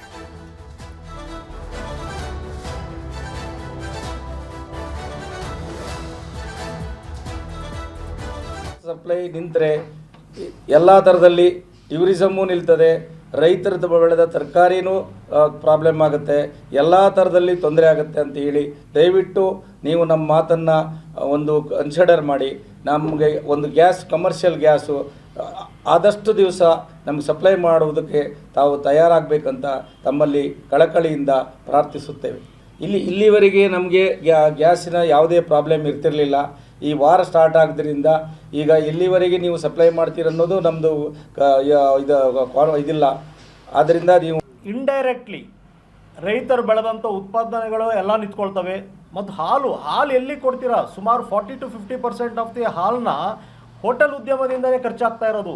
ಸ್ವೀಟ್ಸ್ ಆಗಲಿ, ಕಾಫಿ ಟೀಗಾಗಲಿ, ಪ್ರತಿಯೊಂದಕ್ಕೂ ಹೈನುಗಾರಿಕೆಗೆ ನಾವು ಇಂಡೈರೆಕ್ಟಾಗಿ ನಾವು ಸಪೋರ್ಟ್ ಮಾಡ್ತಾ ಇದ್ದೀವಿ. ಆದ್ದರಿಂದ ಇದನ್ನೆಲ್ಲ ಅರ್ಥ ಮಾಡಿಕೊಂಡು ಮುಂದಿನ ದಿನಗಳಲ್ಲಿ ನಮ್ಮ ಕೇಂದ್ರ ಸಚಿವರಾದ ಮತ್ತು ನಮ್ಮ ಜಿಲ್ಲೆಯ MP ಸಂಸದರಾದಂಥ ಸೋಮಣ್ಣನವ್ರಿಗೂ ಇದನ್ನೊಂದು ಮನವಿ ಸಲ್ಲಿಸಲಿದ್ದೀವಿ. ದಯವಿಟ್ಟು ಇದನ್ನು ಯಾವುದೇ ಕಾರಣಕ್ಕೂ ಸುಲಭವಾಗಿ ತಗೊಳ್ದಲೆ, ಈಗ ನೀವು ಹೇಳ್ತೀರಾ ಆಲ್ಟರ್ನೇಟ್ ಫ್ಯೂಯಲ್ ಯೂಸ್ ಮಾಡಿ ಅಂತ ಹೇಳ್ತೀರಾ, ಇದು ಸಾಧ್ಯನಾ ನೀವು ಹೇಳಿ? ಹಿಂದಿನ ದಿನಗಳಲ್ಲಿ ನಮ್ಮದು ಡೀಸೆಲ್ ಮತ್ತು ಎಲೆಕ್ಟ್ರಿಕ್ ಓವನ್ಸ್ಗಳೆಲ್ಲ ಇತ್ತು, ಅದನ್ನೆಲ್ಲ ನಿಲ್ಲಿಸಿದ್ದು ಬಿಕಾಸ್ ಆಫ್ ಪೊಲ್ಯೂಷನ್ ಅಂತ ನೀವೇ ಫೋರ್ಸ್ ಮಾಡಿ ನಮ್ಮನ್ನೆಲ್ಲ ಗ್ಯಾಸಿಗೆ ತಂದ್ರಿ. ಇವತ್ತು ಇದೀಗ ಈ ವಿಚಾರಕ್ಕೆ ಸಂಬಂಧಪಟ್ಟ ಹಾಗೆ ಮಾತನಾಡೋದಕ್ಕೆ ಬೆಂಗಳೂರಿನ ಹೋಟೆಲ್ ಮಾಲೀಕರ ಸಂಘದ ಜಂಟಿ ಕಾರ್ಯದರ್ಶಿ ಆಗಿರುವಂತಹ ಕೃಷ್ಣರಾಜ್ ಅವರು ನಮ್ಮ ಜೊತೆ ಫೋನ್ ಸಂಪರ್ಕದಲ್ಲಿ ಜಾಯಿನ್ ಆಗಿದ್ದಾರೆ. ನಮಸ್ತೆ. ನಮಸ್ಕಾರ ಮೇಡಮ್. ಈಗಾಗಲೇ ಮಧ್ಯಪ್ರಾಚ್ಯದಲ್ಲಿ ನಡೀತಾ ಇರುವಂತಹ ಯುದ್ಧ ನೇರ ಪರಿಣಾಮವನ್ನ ಬೀರ್ತಾ ಇದೆ. ಬೀರ್ಲಿಕ್ಕಿಲ್ಲ ಅಂತ ಹೇಳಿದ್ರು ಕೂಡ ಇಮಿಡಿಯೇಟ್ ಎಫೆಕ್ಟ್ ಅನ್ನ ನಾವು ಕಾಣ್ತಾ ಇದ್ದೀವಿ. ಹೋಟೆಲ್ಗಳಿಗೆ ಏನೇನು ಸಮಸ್ಯೆ ಆಗ್ತಾ ಇದೆ, ಈಗಾಗಲೇ ಕಂಪ್ಲೀಟ್ ಆಗಿ ಸಪ್ಲೈ ಅಂದ್ರೆ ಗ್ಯಾಸ್ ಸಿಲಿಂಡರ್ ಅನ್ನ, commercial gas cylinder supply complete ಆಗಿ ನಿಂತಿದೆಯಾ, ಹೇಗೆ? ಹೌದು ಮೇಡಮ್, ಅದು ಈಗಾಗಲೇ ನೀವು ತಮ್ಮ ಮಾಧ್ಯಮದಲ್ಲೂ ಬರ್ತಾ ಇದೆ. ಸೋಮವಾರದಿಂದ ಸಪ್ಲೈನೇ ನಿಲ್ಸ್ಬಿಟ್ಟಿದ್ದಾರೆ. ಯಾವುದೇ ವಿಚಾರನ ನಾವು ಕೇಳಕ್ ಹೋದ್ರು ಯಾರು ಇದಕ್ಕೊಂದು ರೆಸ್ಪಾಂಡ್ ಮಾಡ್ತಾ ಇಲ್ಲ. ಸರ್ಕಾರದ ವತಿಯಿಂದ ಆಗಿರ್ಬೋದು ಅಥವಾ ನಮ್ಮ MP ಗಳನ್ನ ಭೇಟಿ ಮಾಡಿದ್ರು, ಯಾರು ಹೌದಾ ಅಂತ ಕೇಳ್ತೀಯಾರು ಬಿಟ್ರೆ ಯಾರು ಅದಕ್ಕೆ ರೆಸ್ಪಾಂಡ್ ಮಾಡ್ತಾ ಇಲ್ಲ. ಮತ್ತೆ ಈ ತರ ಏಕಾಏಕಿ ಏನೋ ನಮಗೆ ಒಂದು ಸೂಚನೆ ಕೊಡದೆ ನಿಲ್ಸಿದ್ರೆ ನಾವು ಎಲ್ಲಿಗೆ ಹೋಗ್ಬೇಕು, ಹೇಗೆ ನಡೆಸ್ಬೇಕು ಉದ್ಯಮ? ಮತ್ತೆ ಈ ಉದ್ಯಮದಿಂದ ತುಂಬಾ ಕನೆಕ್ಟಿಂಗ್ ಇದೆ, ಎಲ್ಲರ ಜೊತೆ ಒಂದು ಕನೆಕ್ಟಿಂಗ್ ಇರುವಂತ ಒಂದು ಉದ್ಯಮ ಹೋಟೆಲ್ ಉದ್ಯಮ. ಬೆಂಗಳೂರಲ್ಲಿ ಸುಮಾರು 1.25 ಕೋಟಿ ಜನ ಒಂದು ಹೋಟೆಲ್ ಉದ್ಯಮದ ಮೇಲೆ ಅವಲಂಬಿತರಾಗಿದ್ದಾರೆ. ಅಂದ್ರೆ ನೀವು ಬೇರೆ ಬೇರೆ ಸಾಫ್ಟ್ವೇರ್ ಇಂಜಿನಿಯರ್ಸ್ ಆಗಿರ್ಬೋದು, ಬೇರೆ ಬೇರೆ ಒಂದು ಕೆಲಸ ಮಾಡೋರೆಲ್ಲರೂ ಹೋಟೆಲ್ ಉದ್ಯಮದಲ್ಲಿ ಅವಲಂಬಿತರಾಗಿದ್ದಾರೆ. ಇವರಿಗೆ ಹೇಗೆ ನಾವು ಫುಡ್ ರೆಡಿ ಮಾಡೋದು ಅಂತ ಒಂದು ಚಿಂತೆ ಕಾಡ್ತಾ ಇದೆ. ಮತ್ತೆ ಇಷ್ಟೊಂದು ದೊಡ್ಡ ಮಟ್ಟದಲ್ಲಿ ಗ್ಯಾಸ್ ಸಿಲಿಂಡರ್ ನಮಗೆ ಪೂರೈಕೆ ಇಲ್ಲದೆ ಇರೋದು ಇದೇ ಪ್ರಥಮ ಬಾರಿ ಅಂತ ನನ್ನ ಜೀವನದ ಅನುಭವದಲ್ಲಿ ಹೇಳ್ಬೋದು. ಯಾಕಂದ್ರೆ ಯಾವತ್ತು ಈ ರೀತಿಯಾದ ಒಂದು ಸಿಲಿಂಡರ್ ಇಲ್ಲದೆ ನಾವು ಕ್ರೈಸಿಸ್ ಅನುಭವಿಸ್ತಾರೋ ಇದೇ ಫಸ್ಟ್ ಟೈಮ್ ಅಂತೇಳಿ ಹೇಳ್ಬೋದು. ಆಗಿಲ್ಲ ನಮ್ ಲೈಫಲ್ಲೇ ಇದು ಫಸ್ಟ್ ಟೈಮ್ ಈ ತರ ನಮ್ಗೆ ಸಿಲಿಂಡರ್ ಕೊಡಲ್ಲ ಅಂತೇಳಿ ಸರ್ಕಾರ ಒಂದು ಶಾಕ್ ಕೊಟ್ಟಿರೋದು ಇದು ಪ್ರಥಮ ಬಾರಿ ಅಂತಾನೆ ಹೇಳ್ಬೋದು. ಸುಮಾರು ನನ್ನ ಒಂದು 26 ವರ್ಷದ ಒಂದು ಹೋಟೆಲ್ ಉದ್ಯಮದ ಒಂದು ಇತಿಹಾಸದಲ್ಲಿ ಯಾವತ್ತೂ ಸಿಲಿಂಡರ್ ಇಲ್ದೇ ಇರುವಂತ ಪರಿಸ್ಥಿತಿ ಉದ್ಭವ ಆಗಿರ್ಲಿಲ್ಲ. ಈ ರೀತಿಯಾಗಿ ಸರ್ಕಾರಗಳು ಏನಾಗುತ್ತೆ ಈ ಒಂದು ದೊಡ್ಡ ಮಟ್ಟದಲ್ಲಿ ಈಗ ಬಂದಾದ್ರೆ ಏನೇನ್ ಪರಿಣಾಮ ಆಗುತ್ತೆ ಅನ್ನೋದನ್ನ ಯೋಚನೆ ಮಾಡ್ಬೇಕು. ಯಾವುದೇ ಒಂದು ಇದ್ರ ಬಗ್ಗೆ ಒಂದು ಹೋಟೆಲ್ ಸಂಘದವ್ರನ್ನ ಕರೆದ್ಬಿಟ್ಟು ಒಂದು ನಿಮ್ಗೆ ಏನೇನ್ ಸಮಸ್ಯೆ ಆಗ್ತಾ ಇದೆ, ಯಾವ ರೀತಿಯಲ್ಲಿ ಇದನ್ನ ಬಗೆಹರಿಸಬಹುದು, ಅಥವಾ ನಾವೊಂದು ಅರ್ಧ ಕೊಡ್ತೀವಿ, ನೀವೊಂದು ಅರ್ಧ ಐಟಮ್ಗಳನ್ನ ಕಡಿಮೆ ಮಾಡ್ಬೋದಾ, ಅಥವಾ ನೀವೊಂದು ಕನ್ಸಂಪ್ಷನ್ ಯಾವ ರೀತಿ ಕಡಿಮೆ ಮಾಡ್ಬೋದು, ಆಲ್ಟರ್ನೇಟ್ ನೀವು ಯಾವ್ದನ್ನ ಬಳಕೆ ಮಾಡ್ಬೋದು ಅನ್ನೋದೊಂದು ಚರ್ಚೆ ಆಗ್ಬೇಕು ಇದು ಈ ವಿಚಾರದಲ್ಲಿ. ಮತ್ತೆ ಯಾವ ಒಂದು ಪದ್ಧತಿ ಗ್ಯಾಸ್ ಬಿಟ್ಟು ಮತ್ತಿನ್ ಯಾವ ಒಂದು ಪದ್ಧತಿಯಲ್ಲಿ ಅಂದ್ರೆ ನಮ್ಗೆ ಸೋಲಾರ್ ವಿಚಾರದಲ್ಲಿ ನಾವು ಕುಕ್ ಮಾಡ್ಬೋದಾ, ಅಥವಾ ನಮ್ಮ ಇಂಡಕ್ಷನ್ ಸ್ಟವ್ ಅಲ್ಲಿ ನಾವು ಈ ರೀತಿಯಾಗಿ ಕುಕ್ ಮಾಡ್ಬೋದಾ, ಯಾವ ರೀತಿ ಅಂತ ಒಂದು ಯೋಚನೆಗಳು ನಮ್ಮ ಹಂತದಲ್ಲಿ ನಾವು ಯೋಚನೆ ಮಾಡ್ತಾ ಇದೀವಿ. ಇದ್ರ ಬಗ್ಗೆ ಒಂದು ಥಿಂಕ್ ಮಾಡ್ತಾ ಇದೀವಿ. ಸರ್ಕಾರನು ಒಂದು ಅಧಿಕಾರಿಗಳ ಜೊತೆ ಒಂದು ಚರ್ಚೆ ಮಾಡಿ ಇದಕ್ಕೆ ಹೇಗೆ ಬಗೆಹರಿಸಬಹುದು ಅಂತೇಳಿ ಅವರು ತಕ್ಷಣವೇ ಇದಕ್ಕೊಂದು ನಮ್ಮ ಸಂಘದ ಒಂದು ಜೊತೆ ಮೀಟಿಂಗ್ ಮಾಡಿ ಈ ಒಂದು ಕೇಂದ್ರ ಸರ್ಕಾರಕ್ಕೂ ಈ ಒಂದು ತಕ್ಷಣ ಈಗ ಸಪ್ಲೈ ಕೊಡಿ, ಮುಂದಿನ ದಿವಸದಲ್ಲಿ ಯಾವ ರೀತಿ ನಾವು ಇದನ್ನು ಸಾಲ್ವ್ ಮಾಡ್ಬೋದು ಅಂತ ಹೇಳ್ಬಿಟ್ಟು ಒಂದು ಮೀಟಿಂಗ್ ಮಾಡ್ಬೇಕಾಗತ್ತೆ. ಇದ್ರ ಬಗ್ಗೆ ನಾವು ಒಂದು ಸಂಘದಿಂದ ಒಂದು ಪ್ರಯತ್ನ ಮಾಡ್ತಾ ಇದೀವಿ. ಮಾನ್ಯ ಮುಖ್ಯಮಂತ್ರಿಗಳನ್ನ ಭೇಟಿ ಮಾಡೋಣ ಅಂತೇಳಿ ಒಂದು ಯೋಚನೆನೂ ಇದೆ ನಮ್ಮ ಸಂಘದಿಂದ. ಈಗ ಆಲ್ರೆಡಿ ನಾವು ಕೆಲವು ಹೋಟೆಲ್ಗಳಲ್ಲಿ ನೋಡಿದ್ವಿ, ಸಾರ್ವಜನಿಕ ಪ್ರಕಟಣೆನೇ ಹೊರಡಿಸಿದ್ದಾರೆ. ಅಂದ್ರೆ ಕೆಲವು ಐಟಮ್ಗಳನ್ನ ನೀವು ಕೇಳಬೇಡಿ ಅಂತ ಹೇಳಿ ಮೆನು ಚೇಂಜ್ ಮಾಡಿರೋದು. ಈಗ ಮತ್ತೊಂದು ಕಡೆ ನಾವು ನೋಡ್ತಾ ಹೋಗೋದಾದ್ರೆ ಅನೇಕ ಹೋಟೆಲ್ಗಳಲ್ಲಿ ನಾಳೆಯಿಂದಂತೂ ಕರಿದ ಪದಾರ್ಥಗಳಂತೂ ಇರೋದೇ ಇಲ್ಲ, ಅಥವಾ ಹೋಟೆಲ್ಗಳೇ ಬಂದ್ ಮಾಡುವಂತಹ ಪರಿಸ್ಥಿತಿ ನಿರ್ಮಾಣ ಆಗಿದೆಯಾ? ಸಂಗ್ರಹಣೆ ಮಾಡ್ಕೊಳ್ತಾ ಇಲ್ಲ ಅಂದ್ರೆ ಈ ರೀತಿಯಾಗಿ ಇಮಿಡಿಯೇಟ್ ಆಗಿ ಎಫೆಕ್ಟ್ ಆಗುತ್ತೆ ಅಂತ ಅನ್ಕೊಂಡಿರ್ಲಿಲ್ವಾ, ಹೇಗೆ? ಹೌದೌದು, ಯಾಕಂತ ಹೇಳಿದ್ರೆ ಮೊನ್ನೆವರೆಗೂ ಮಾನ್ಯ ನಮ್ಮ ಹರ್ದೀಪ್ ಸಿಂಗ್ ಪುರಿ ಅವರು ಹೇಳಿದ್ರು, ಒಂದು ಟ್ವೀಟ್ ಮಾಡಿದ್ರು, ಒಂದು 60 ದಿವಸಕ್ಕೆ ನಮ್ಮ ದೇಶದಲ್ಲಿ ಸ್ಟಾಕ್ ಇದೆ ಅಂತೇಳಿ ಒಂದು ಹೇಳಿದ್ರು. ಆ ಒಂದು ನಂಬಿಕೆ ಮೇಲೆ ನಾವು ಉದ್ಯಮ ನಡೆಸ್ತಾ ಇದ್ವಿ. ಈ ರೀತಿಯಾಗಿ ನಡೀತಾ ಇತ್ತು. ನಿನ್ನೆ ಏಕಾಏಕಿಯಾಗಿ ಸಿಲಿಂಡರ್ ಸಪ್ಲೈನೇ ಇಲ್ಲ ಅಂತೇಳಿ ಎಲ್ಲಾ ಡಿಸ್ಟ್ರಿಬ್ಯೂಟರ್ಗಳು, ಬೆಂಗಳೂರು ಎಲ್ಲಾ ಡಿಸ್ಟ್ರಿಬ್ಯೂಟರ್ಗಳು ಹೇಳ್ತಾ ಇದಾರೆ, ನಮ್ಗೆ ಸಪ್ಲೈನೇ ಎಲ್ಲ ಕೊಡಕ್ ಆಗಲ್ಲ ಅಂತ ಹೇಳ್ತಾ ಇದಾರೆ. ಮತ್ತೆ ನಾವು ಈ ರೀತಿ ಆದಾಗ ಏನಾದ್ರೂ ಒಂದು ಆಲ್ಟರ್ನೇಟ್ ಹುಡುಕ್ಬೇಕಲ್ವಾ, ಒಂದು ಆಹಾರದಲ್ಲಿ ಕಡಿತ ಮಾಡ್ಬೇಕಂದ್ರೆ ಕಸ್ಟಮರ್ನ ಯಾವತ್ತೂ ಬಿಟ್ಕೊಳಕ್ ಆಗಲ್ಲ. ಗ್ರಾಹಕರು ಹೋಟೆಲ್ ಮೇಲೆ ತುಂಬಾ ಜನ ಡಿಪೆಂಡ್ ಆಗಿದ್ದಾರೆ. ಅವ್ರಿಗೆ ಒಂದು 2 ಪದಾರ್ಥಗಳು, ಈಗ ನಮ್ಗೆ ಏನ್ ಗ್ಯಾಸ್ ಕನ್ಸಂಪ್ಷನ್ ಕಡಿಮೆ ಮಾಡ್ಬೋದು, ದೋಸೆ ಒಲೆ ಆಗಿರ್ಬೋದು, ಈ ದೋಸೆ ಬೆಳಿಗ್ಗೆಯಿಂದ ಸಂಜೆವರೆಗೂ ಉರಿತಾ ಇರುತ್ತೆ. ಆಮೇಲೆ ಈ ಬಾಯ್ಲರ್, ಸ್ಟೀಮ್ ಬಾಯ್ಲರ್ ನ ಬೆಳಿಗ್ಗೆಯಿಂದ ಸಂಜೆವರೆಗೂ ಗ್ಯಾಸ್ ಉರಿತಾ ಇರುತ್ತೆ. ಅದೊಂದು ಹೆಚ್ಚು ಗ್ಯಾಸ್ ನಮ್ಗಲ್ಲಿ ಕನ್ಸಂಪ್ಷನ್ ಬೇಕು. ಅಂತದನ್ನ ಯಾವ ರೀತಿ ಕಡಿತ ಮಾಡಿ ಒಂದು ಫುಡ್ಗಳು ನಮಗೆ ಗ್ಯಾಸ್ ಕಡಿತ ಮಾಡಿ ಫುಡ್ಗಳನ್ನ ತಯಾರಿಸಬಹುದು ಅಂತೇಳಿ ಯೋಚನೆ ಮಾಡ್ತಾ ಈ ರೀತಿಯಾಗಿ ಒಂದು ಆಹಾರದಲ್ಲಿ ಕಡಿತ ಮಾಡ್ತಾ ಇದೀವಿ. ಯಾಕಂದ್ರೆ ಗ್ರಾಹಕರಿಗೂ ತೊಂದರೆ ಆಗ್ಬಾರ್ದಲ್ವಾ ಅಂತ ಒಂದು ಉದ್ದೇಶ ಇಟ್ಕೊಂಡು ಈ ರೀತಿ ಮಾಡ್ತಾ ಇದೀವಿ. ನಾರ್ಮಲ್ ಆಗಿ ಎಷ್ಟು ದಿನಗಳವರೆಗೆ ಬರುವ ಹಾಗೆ ಸ್ಟೋರೇಜ್ ಇಟ್ಕೊಳ್ತಿರ್ತೀರಿ? ಸಾಮಾನ್ಯವಾಗಿ ಇದು ಫ್ಯೂಯಲ್ ಅಲ್ವಾ, ಇದನ್ನ ತುಂಬಾ ಜಾಸ್ತಿ ಇಟ್ಕೊಳಕ್ ಆಗಲ್ಲ. ಯಾಕಂದ್ರೆ ನಮ್ಮಲ್ಲಿ ಆ ರೀತಿಯಾದ ಒಂದು ಸಡನ್ಲಿ ಅದ್ರಲ್ಲಿ ಏನಾದ್ರು ಒಂದು ಹೆಚ್ಚು ಕಮ್ಮಿ ಆದ್ರೆ ನಮ್ಮ ಹತ್ರ ಸಲಕರಣೆಗಳು ಓನ್ಲಿ ಇದು ಬಿಟ್ರೆ ಫೈರ್ ಎಕ್ಸಾಕ್ಟ್ ಬಿಟ್ರೆ ಬೇರೆ ಏನು ಇರಲ್ಲ.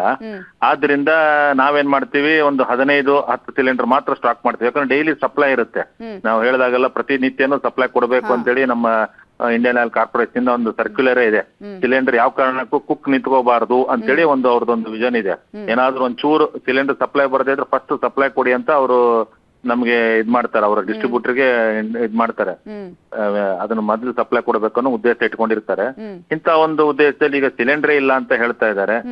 ಆದ್ರಿಂದ ಒಂದು ದೊಡ್ಡ ಒಂದು ಸಮಸ್ಯೆ. ಮುಂದಿನ ದಿವಸದಲ್ಲಿ ಮನೆಗೂ ಈ ಒಂದು ಈ ಬಿಸಿ ತಟ್ಟಬಹುದು ಅಂತೇಳಿ ನಾವು ಅನ್ಕೊಂಡಿದೀವಿ. ಯಾಕಂದ್ರೆ ಈಗ ನಮ್ಗ್ ತಟ್ಟಿದೆ, ನಾಳೆ ಇನ್ನೊಂದು 4-5 ದಿವಸ, ಒಂದ್ ವಾರ ಬಿಟ್ರೆ ಮನೆ ಸಿಲಿಂಡರ್ಗೂ ಈ ರೀತಿಯಾದ ಒಂದು ಆಕಾರ ಬರುವಂತ ಒಂದು ಸೂಚನೆ ಇದೆ.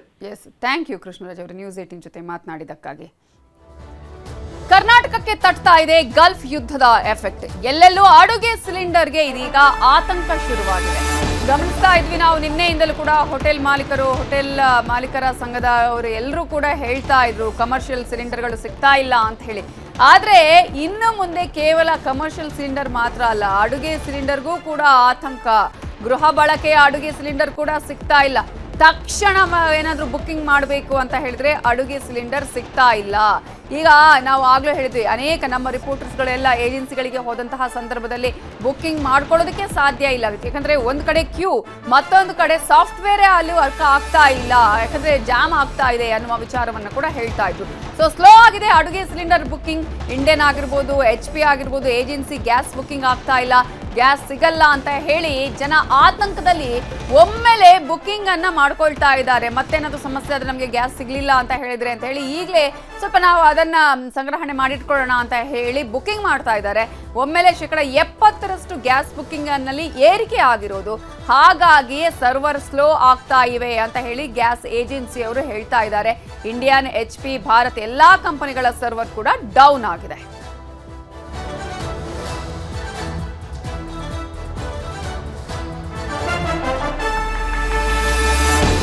ಕೇಂದ್ರ ಪೆಟ್ರೋಲಿಯಂ ಸಚಿವರಿಗೆ ಸಿಎಂ ಸಿದ್ದರಾಮಯ್ಯ ಅವರು ಪತ್ರವನ್ನ ಬರೆದಿದ್ದಾರೆ. ಕೇಂದ್ರ ಸಚಿವ ಹರ್ದೀಪ್ ಸಿಂಗ್ ಪುರಿಗೆ ಸಿಎಂ ಪತ್ರವನ್ನ ಬರೆದಿದ್ದಾರೆ. ಈಗಾಗಲೇ ಸಂಸದರುಗಳು ಕೂಡ ಹೇಳ್ತಾ ಇದ್ರು, ತೇಜಸ್ವಿ ಸೂರ್ಯ ಆಗಿರ್ಬೋದು, ಶೋಭಾ ಕರಂದ್ಲಾಜೆ ಅವರು ನಾವು ಪತ್ರವನ್ನ ಬರೆದಿದ್ದೀವಿ ಅಂತ ಹೇಳಿ. ಆದ್ರೆ ಪತ್ರ ಬರೆದದ್ದು ಕೇವಲ ಭರವಸೆಯಾಗಿ ಉಳಿಬಾರದು, ಅದಕ್ಕೆ ಈ ಸಮಸ್ಯೆಗೆ ಪರಿಹಾರ ಏನು ಅನ್ನುವಂತಹ ನಿಟ್ಟಿನಲ್ಲೂ ಕೂಡ ಕಾರ್ಯ ಆಗಬೇಕಾಗತ್ತೆ. ಇಲ್ಲಿ ಸಿಎಂ ಕೂಡ ಪತ್ರ ಬರೆದಿದ್ದಾರೆ. ಹೋಟೆಲ್, ಹಾಸ್ಟೆಲ್, PG ಕೈಗಾರಿಕೆಗಳಿಗೆ ಸಮಸ್ಯೆ ಆಗ್ತಾ ಇದೆ, ವಿದ್ಯಾರ್ಥಿಗಳಿಗೆ ಸಮಸ್ಯೆ ಆಗ್ತಾ ಇದೆ, ಕಾರ್ಮಿಕರಿಗೆ ಸಂಕಷ್ಟ ಉಂಟಾಗ್ತಾ ಇದೆ. ಕರ್ನಾಟಕದಲ್ಲಿ ಗ್ಯಾಸ್ ಟ್ರಬಲ್ ಆಗ್ತಾ ಇರುವಂತಹ ಹಿನ್ನೆಲೆಯಲ್ಲಿ ದಯವಿಟ್ಟು ಈ ಸಮಸ್ಯೆಗೆ ಪರಿಹಾರವನ್ನ ಕಂಡುಕೊಡಿ, ಸಮಸ್ಯೆಯನ್ನ ಬಗೆಹರಿಸಿ ಅಂತ ಹೇಳಿ ಸಿಎಂ ಸಿದ್ದರಾಮಯ್ಯ ಅವರು ಕೂಡ ಕೇಂದ್ರ ಸಚಿವ ಹರ್ದೀಪ್ ಸಿಂಗ್ ಪುರಿಗೆ ಪತ್ರವನ್ನ ಬರೆದಿದ್ದಾರೆ. ಈಗಾಗಲೇ ಆಲ್ರೆಡಿ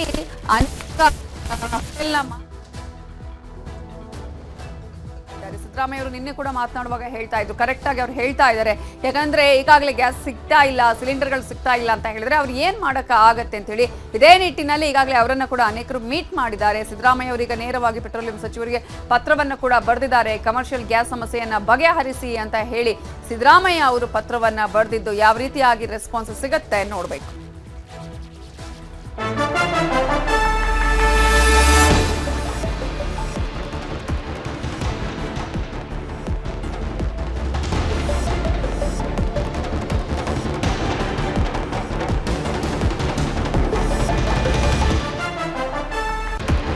ಗ್ಯಾಸ್ ತೈಲ ಪೂರೈಕೆ ಬಿಕ್ಕಟ್ಟು ತಡೆಯಲು ಕಾಯ್ದೆಯ ಪ್ರಯೋಗವನ್ನ ಮಾಡಲಾಗುತ್ತದೆ.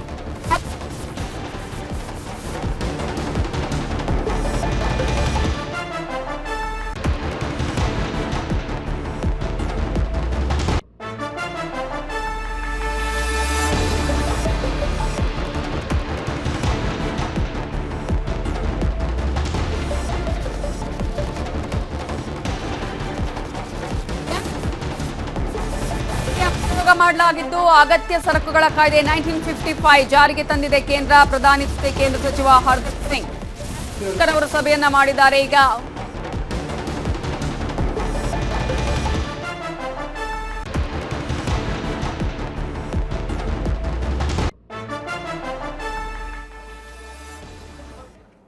ಇವತ್ತು ಪ್ರಮುಖವಾಗಿರ್ತಕ್ಕಂಥ ಬೆಳವಣಿಗೆ ಅಂದರೆ ಸ್ವತಃ ಪ್ರಧಾನಮಂತ್ರಿ ನರೇಂದ್ರ ಮೋದಿ ದೇಶದಲ್ಲಿ ಆಗ್ತಾ ಇರುವಂಥ ಈ LPG ಶಾರ್ಟೇಜ್ ಏನಿದೆ ಆ ವಿಚಾರಕ್ಕೆ ಸಂಬಂಧಪಟ್ಟ ಹಾಗೆ ಸಾಕಷ್ಟು ಒಂದು ಗಂಭೀರವಾಗಿರ್ತಕ್ಕಂಥ ಚರ್ಚೆಗಳನ್ನು ನಡೆಸಲಾಗ್ತಾ ಇದೆ. ಅದರಲ್ಲೂ ಪ್ರಮುಖವಾಗಿ ಪ್ರಧಾನಮಂತ್ರಿ ನರೇಂದ್ರ ಮೋದಿ ನೇತೃತ್ವದಲ್ಲಿ ಜೈಶಂಕರ್ ಅವರಿದ್ದಾರೆ, ಹರ್ದೀಪ್ ಸಿಂಗ್ ಪುರಿ ಅವರನ್ನ ಕೂಡ ಭೇಟಿಯಾಗಿ ಇವತ್ತು ಚರ್ಚೆ ನಡೆಸುವಂಥ ಸಾಧ್ಯತೆ ಇದೆ. ಹಾಗಿದ್ರೆ ಈ ಇರಾನ್ ಯುದ್ಧದ ಕಾರಣದಿಂದಾಗಿ LPG ಶಾರ್ಟೇಜ್ ನಿಜಕ್ಕೂ ಆಗ್ತಾ ಇದೆಯಾ, ಅಥವಾ ಇದನ್ನೇನಾದರೂ ಬ್ಲ್ಯಾಕ್ ಮಾರ್ಕೆಟ್ನಲ್ಲಿ ಹೋರ್ಡಿಂಗನ್ನು ಇಟ್ಟು ಏನಾದರೂ ಹಣವನ್ನು ಮಾಡ್ಕೊಳ್ಳೋದಕ್ಕೆ ಯಾರಾದರೂ ಪ್ರಯತ್ನವನ್ನು ಪಡ್ತಾ ಇದ್ದಾರಾ? ಹೀಗೆ 2-3 ವಿಧವಾಗಿರ್ತಕ್ಕಂಥ ಪ್ರಶ್ನೆಗಳು ಮೂಡ್ತಾ ಇದ್ದಾವೆ. ಹೀಗಾಗಿ ಸಹಜವಾಗಿ ಈಗ ಕೇಂದ್ರ ಸರ್ಕಾರ ಕೂಡ ಅಗತ್ಯ ವಸ್ತುಗಳ ನಿಯಂತ್ರಣ ಕಾಯ್ದೆಯನ್ನು ಈಗ ಅದನ್ನ ಜಾರಿಗೆ ತಂದಿರುವಂತದ್ದು 1950ರ ದಶಕದಲ್ಲಿ ಬಂದಂತ ಆ ಒಂದು ಕಾಯ್ದೆಯನ್ನ ಈಗ ಜಾರಿಗೆ ತಂದಿರುವಂತದ್ದು. ಹಾಗಿದ್ರೆ ಈ ಕಾಯ್ದೆ ಏನ್ ಹೇಳುತ್ತೆ ಅಂತ ನೋಡೋದಾದ್ರೆ, ಉದಾಹರಣೆಗೆ LPG ವಿಚಾರಕ್ಕೆ ಬಂದಾಗೆ ಮೊದಲು 50 ದಿನಗಳಿಗೆ ಒಂದು ಸಿಲಿಂಡರ್ನ ಆರ್ಡರ್ ಮಾಡ್ತಾ ಇದ್ದಂತ ಹೌಸ್ ಹೋಲ್ಡ್ಗಳು ಕೂಡ ಇತ್ತೀಚಿನ ದಿನಗಳಲ್ಲಿ 15 ದಿನಕ್ಕೆ ಒಂದು ಸಿಲಿಂಡರ್ನ ಆರ್ಡರ್ ಮಾಡ್ತಾ ಇದ್ದಾವೆ ಅನ್ನುವಂಥ ಮಾಹಿತಿ ಕೇಂದ್ರ ಸರ್ಕಾರಕ್ಕೆ ಬಂದಿರುತ್ತೆ. ಹೀಗಾಗಿ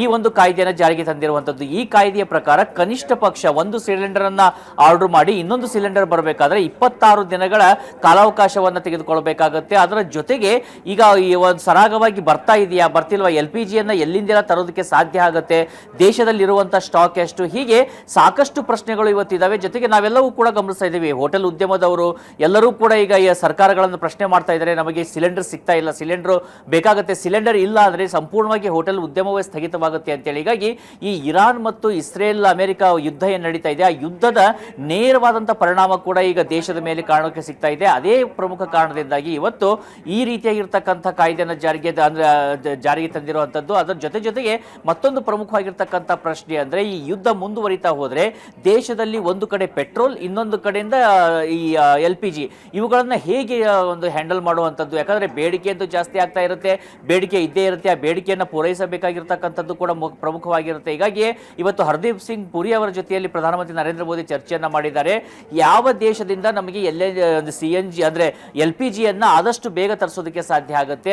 ಈಗ ಒಂದು ಕಡೆಯಿಂದ ರಷ್ಯಾದೊಂದೇ ತರಿಸೋದಕ್ಕೆ ಅದು ಕೂಡ ಮುಂದುವರಿತಾ ಇದೆ, ಅದಕ್ಕೂ ಕೂಡ ಸಾಕಷ್ಟು ಈಗ ವಿಚಾರಗಳು ನಡೀತಾ ಇದ್ದಾವೆ. ಆದರೆ ಈ ಹರ್ಮುಜ್ ಜಲಸಂಧಿಯನ್ನ ದಾಟಿ ಅಥವಾ ಅದಕ್ಕೆ ಅಲ್ಲಿ ಬರದ ಹಾಗೆ ಯಾವ ರೀತಿಯಾಗಿ ಭಾರತಕ್ಕೆ ಈಗ ಪೆಟ್ರೋಲ್ ಮತ್ತು ಈ LPGಯನ್ನು ತರೋದಕ್ಕೆ ಸಾಧ್ಯ ಆಗುತ್ತೆ ಅನ್ನುವಂಥ ವಿಚಾರಕ್ಕೆ ಸಂಬಂಧಪಟ್ಟಾಗಿ ಕೂಡ ಉನ್ನತ ಮಟ್ಟದ ಚರ್ಚೆ ನಡೀತಾ ಇದೆ. ಅದೇ ವಿಚಾರಕ್ಕೆ ಸಂಬಂಧಪಟ್ಟಾಗಿ ಈಗ ಸಂಸತ್ನಲ್ಲೂ ಕೂಡ ಸಾಕಷ್ಟು ಚರ್ಚೆಗಳಾಗ್ತಾ ಇದ್ದಾವೆ. ನಿನ್ನೆ ಕೂಡ ಚರ್ಚೆ ಆಗಿರುವಂಥದ್ದು, ಗದ್ದಲ ಆಗ್ತಾ ಇರುವಂಥದ್ದು ನವಿತಾ. ಹೀಗಾಗಿ ಈ ಯುದ್ಧದ ನೇರ ಪರಿಣಾಮ ಮತ್ತು ಭೀಕರತೆ ಹೇಗೆ ಇರುತ್ತೆ ಅನ್ನೋದನ್ನ ಭಾರತ ಎಕ್ಸ್ಪೀರಿಯನ್ಸ್ ಮಾಡೋದಕ್ಕೆ ಈಗ ಶುರು ಮಾಡ್ತಾ ಇದೆ. ಇನ್ಫ್ಯಾಕ್ಟ್ ನಾವು ಈ ಆಪರೇಷನ್ ಸಿಂಧೂರ ನಡೆದಂಥ ಸಂದರ್ಭದಲ್ಲೂ ಕೂಡ ಭಾರತೀಯರ ಮೇಲೆ ಅಂತ ಒಂದು ಆರ್ಥಿಕವಾದಂಥ ಪರಿಣಾಮ ಆಗಿರಲಿಲ್ಲ. ಆದರೆ ಇಲ್ಲಿ ಯಾವುದೋ ಎರಡು ಮೂರು ದೇಶಗಳು ಯುದ್ಧವನ್ನ ಮಾಡ್ತಾ ಇದ್ರೆ ಅದರ ಭೀಕರ ಪರಿಣಾಮ ಭಾರತದ ಮೇಲೆ ಆಗುವಂಥ ಲಕ್ಷಣಗಳು ಕಾಣಿಸ್ತಾ ಇದ್ದಾವೆ. ಜೊತೆಗೆ ಅಂತಾರಾಷ್ಟ್ರೀಯ ಮಟ್ಟದಲ್ಲಿ ಇವತ್ತು ನಾವು ನೋಡ್ತಾ ಇದ್ರೆ ಒಂದು ಬ್ಯಾರೆಲ್ ಏನಿದೆ ಪೆಟ್ರೋಲ್ ದರ ಅದು $119 ಕೂಡ ಮೀರುವುದಕ್ಕೆ ಮುಂದಾಗ್ತಾ ಇದೆ. ಈಗ ಭಾರತದಲ್ಲೂ ಕೂಡ $130 ಬರೋವರೆಗೂ ಕೂಡ ಹೇಗೋ ಮಾಡಿ ಇಲ್ಲಿ ಬೆಲೆಯನ್ನ ನಿಯಂತ್ರಣ ಮಾಡಬಹುದು. ಒಂದು ವೇಳೆ $130 ಏನಾದ್ರು ಪ್ರತಿ ಬ್ಯಾರೆಲ್ಗೆ ಕ್ರಾಸ್ ಆದಂಥ ಪಕ್ಷದಲ್ಲಿ ಭಾರತದಲ್ಲೂ ಕೂಡ ಪೆಟ್ರೋಲ್ ಮತ್ತು ಡೀಸೆಲ್ ಬೆಲೆ ಏರೋಕೆ ಆಗುವಂಥ ಸಾಧ್ಯತೆಗಳಿರ್ತವೆ. ಆಗ ಆಗುವಂಥ ಆರ್ಥಿಕವಾದಂಥ ಒಂದು ಹೊರೆಯನ್ನು ಹೇಗೆ ತಗ್ಗಿಸಬೇಕು ಅನ್ನುವಂಥ ವಿಚಾರಕ್ಕೆ ಸಂಬಂಧಪಟ್ಟಾಗಿ ಕೂಡ ಈಗ ಚರ್ಚೆಗಳನ್ನು ನಡೆಸಲಾಗ್ತಾ ಇದೆ. ಒಟ್ಟಾರೆಯಾಗಿ ಈ ಒಂದು ಯುದ್ಧದ ಭೀಕರತೆ ಏನಿದೆ, ಆ ಕರಾಳತೆ ಏನಿದೆ, ಅದರ ನಡುವೆಯೇ ಭಾರತೀಯರಿಗೆ ಬೇಕಾಗಿರ್ತಕ್ಕಂಥ ಗ್ಯಾಸ್ ಮತ್ತೆ ಈ ಪೆಟ್ರೋಲಿಯಂ ಪ್ರಾಡಕ್ಟ್ ಇರ್ಬೋದು, ಅಂದ್ರೆ ಉದಾಹರಣೆಗೆ ಪೆಟ್ರೋಲ್ ಅಥವಾ ಡೀಸೆಲ್ ಇರ್ಬೋದು, ಇವುಗಳನ್ನ ಸರಾಗವಾಗಿ ಪೂರೈಕೆ ಹೇಗೆ ಮಾಡಬೇಕು ಅನ್ನೋ ವಿಚಾರಕ್ಕೆ ಸಂಬಂಧಪಟ್ಟ ಹಾಗೆ ಈಗ ಕೇಂದ್ರ ಸರ್ಕಾರ ಕೂಡ ನೇರವಾದಂತಹ ಒಂದಿಷ್ಟು ಹೆಜ್ಜೆಗಳನ್ನು ಇಡುವಂತ ಲಕ್ಷಣಗಳು ಕಾಣಿಸ್ತಾ ಇದ್ದಾವೆ ನವಿತಾ. ಗುಡಿ, ಈಗ ನಾವು ಗಮನಿಸ್ತಾ ಇದ್ವಿ, ನೀವೇ ಹೇಳಿದ ಹಾಗೆ ಈಗ 70 ದಿನಗಳು ಕೂಡ ಯಾವುದೇ ರೀತಿಯ ಸಮಸ್ಯೆ ಇಲ್ಲ ಅಂತ ಹೇಳಿದ ಸಂದರ್ಭದಲ್ಲಿ ಇಮ್ಮಿಡಿಯೇಟ್ ಆಗಿ ಈಗ ಎಫೆಕ್ಟ್ ಆಗ್ತಾ ಇರುವಂಥದ್ದು, ಯಾವುದರಲ್ಲೂ ಕೂಡ ಈಗ ಸಪ್ಲೈ ಆಗ್ತಾ ಇಲ್ಲ, ಏಜೆನ್ಸಿಗಳು ಕೂಡ ಸ್ಟಾಪ್ ಮಾಡಿರುವಂಥದ್ದು, ಅಂದರೆ ಬ್ಲ್ಯಾಕ್ ಮಾರ್ಕೆಟ್ ಇಲ್ಲಿ ವರ್ಕ್ ಆಗ್ತಾ ಇದೆ ಅಂತ ಅನಿಸ್ತಾ ಇದೆಯಾ ಹೇಗೆ ಅಂತ ಹೇಳಿ, ಇದನ್ನೇ ಉಪಯೋಗ ಪಡ್ಕೊಳ್ತಾ ಇದೆಯಾ ಹಾಗಾದರೆ? ನಾವು ಈ ಕೋವಿಡ್ ನಡೆದಂಥ ಸಂದರ್ಭದಲ್ಲೂ ಕೂಡ ಗಮನಿಸ್ತಾ ಬಂದಿದ್ದೀವಿ. ಚಿತೆಯಲ್ಲಿ ಅನ್ನ ಬೇಯಿಸೋದು ಅಂತಾರಲ್ಲ, ಹಾಗೆ ಇನ್ನೊಬ್ಬರ ಚಿತೆಯಲ್ಲಿ ತಮ್ಮ ಅನ್ನ ಬೇಯಿಸ್ಕೊಳ್ಳೋಕೆ ಪ್ರಯತ್ನ ಪಡುವಂಥ ಒಂದಿಷ್ಟು ಕರಾಳ ಮನಸ್ಥಿತಿಗಳು, ಕರಾಳ ದಂಧೆಕೋರರು ಇದ್ದೇ ಇರ್ತಾರೆ. ಅಂಥವ್ರನ್ನ ನಿಯಂತ್ರಣ ಮಾಡೋದಕ್ಕೇ ಈ ಕಾಯ್ದೆಯನ್ನು ಈಗ ಯುವಕ್ ಮಾಡಿರುವಂಥದ್ದು. ಅಂದರೆ ಇಲ್ಲಿ ಪ್ರಮುಖವಾಗಿ ನಾವು ಗಮನಿಸಬೇಕಾಗಿರ್ತಕ್ಕಂಥ ಅಂಶ ಅಂದರೆ ನವಿತಾ, ಈ ರೀತಿಯಾಗಿರ್ತಕ್ಕಂಥ ಘಟನೆಗಳಾಗಿದ್ದಾವೆ. ಈಗ ಕೇಂದ್ರ ಸರ್ಕಾರ ಹೇಳ್ತಾ ಇರೋದು ಸಾಕಷ್ಟು ಸ್ಟಾಕ್ ಇದೆ, ಯಾವುದೇ ರೀತಿಯಾಗಿರ್ತಕ್ಕಂಥ ಸಮಸ್ಯೆ ಇಲ್ಲ ಅಂತೇಳಿ. ಹಾಗಿದ್ರೆ ಪ್ರಮುಖ ನಗರಗಳಲ್ಲಿ ಹೋಟೆಲ್ ಉದ್ಯಮಕ್ಕೆ ಬೇಕಾಗಿರ್ತಕ್ಕಂಥ ಗ್ಯಾಸ್, ಅದರಲ್ಲೂ ಕಮರ್ಷಿಯಲ್ ಗ್ಯಾಸ್ ಪೂರೈಕೆಯಲ್ಲಿ ಯಾಕೆ ವ್ಯತ್ಯಯ ಆಗ್ತಾ ಇದೆ ಅನ್ನುವಂಥ ಪ್ರಶ್ನೆ ಮೂಡುತ್ತೆ. ಅದೇ ವಿಚಾರಕ್ಕೆ ಸಂಬಂಧಪಟ್ಟ ಹಾಗೆ ಇವತ್ತು ಪ್ರಧಾನಮಂತ್ರಿ ನರೇಂದ್ರ ಮೋದಿ ಹರ್ದೀಪ್ ಸಿಂಗ್ ಪುರಿ ಅವರ ಜೊತೆಯಲ್ಲಿ ಮಾತುಕತೆಯನ್ನು ಆಡಿರುವಂಥದ್ದು. ಯಾಕೆ ಈ ರೀತಿಯಾಗಿರ್ತಕ್ಕಂಥ ಸಮಸ್ಯೆಗಳಾಗ್ತಾ ಇದಾವೆ? ಈಗ ಹೋಟೆಲ್ ಉದ್ಯಮದವರು ಕೂಡ ಕೇಂದ್ರ ಸರ್ಕಾರಕ್ಕೆ ಪತ್ರವನ್ನು ಬರೆದಿದ್ದಾರೆ, ತಮಗೆ ಗ್ಯಾಸ್ ಪೂರೈಕೆಯನ್ನು ಸರಾಗವಾಗಿ ನಡೆಯುವ ಹಾಗೆ ನೋಡಿಕೊಳ್ಳಿ ಅಂತೇಳಿ ಅವರು ಕೋರಿಕೆಯನ್ನು ಇಡ್ತಾ ಇದ್ದಾರೆ. ಹಾಗಿದ್ರೆ ಗ್ಯಾಸ್ ಇದ್ದಿದ್ದೇ ಆಗಿದ್ರೆ ಯಾಕೆ ಇಂಥ ಸಮಸ್ಯೆಗಳಾಗ್ತಾ ಇದ್ದಾವೆ? ಒಂದು, ಗ್ಯಾಸ್ ಇರೋದನ್ನ ಕೇಂದ್ರ ಸರ್ಕಾರ ಇಲ್ಲ ಅಂತ ಹೇಳಿ ಒಪ್ಪಿಕೊಳ್ಳೋದಕ್ಕೆ ಸಾಧ್ಯ ಆಗ್ತಿಲ್ಲ, ಅಥವಾ ಗ್ಯಾಸ್ ಇದ್ರೂ ಕೂಡ ಇಲ್ಲಿ ಇದರಿಂದ ಹೇಗಾದ್ರೂ ಲಾಭವನ್ನು ಮಾಡ್ಕೊಳ್ಳೋದಕ್ಕೆ ಸಾಧ್ಯ ಆಗುತ್ತಾ ಕರಾಳ ಮಾರುಕಟ್ಟೆಯಲ್ಲಿ ಅಂತೇಳಿ ಒಂದಿಷ್ಟು ಉದ್ಯಮಿಗಳು ಪ್ರಯತ್ನವನ್ನ ಪಡ್ತಾ ಇರಬಹುದು. ಅದೇ ಕಾರಣದಿಂದಾಗಿ ಈ ಕಾಯ್ದೆಯನ್ನ ರಿವೋಕ್ ಮಾಡಿರೋ ಕಾರಣದಿಂದಾಗಿ ಒಂದು ವೇಳೆ ಏನಾದ್ರೂ ಈ ರೀತಿಯಾಗಿರ್ತಕ್ಕಂಥವ್ರು ಸಿಕ್ಕಿಬಿದ್ದಾಗ ಅತ್ಯಂತ ಕಠಿಣವಾದಂತಹ ಶಿಕ್ಷೆ ಅವರ ಮೇಲೆ ಆಗುತ್ತೆ. ಜೊತೆಗೆ ಮುಂಬರುವಂತಹ ಹಂತದಲ್ಲೂ ಕೂಡ ಯಾವುದೇ ಸಮಸ್ಯೆ ಆಗದ ಹಾಗೆ ನೋಡ್ಕೊಳ್ಳೋದಕ್ಕೆ ಇವತ್ತು ಕೇಂದ್ರ ಸರ್ಕಾರ ಇಷ್ಟೆಲ್ಲ ಒಂದು ರೀತಿಯಿಂದ ಕಸರತ್ತನ್ನ ಮಾಡ್ತಾ ಇದೆ ನವಿತಾ. Thank you Raghavendra.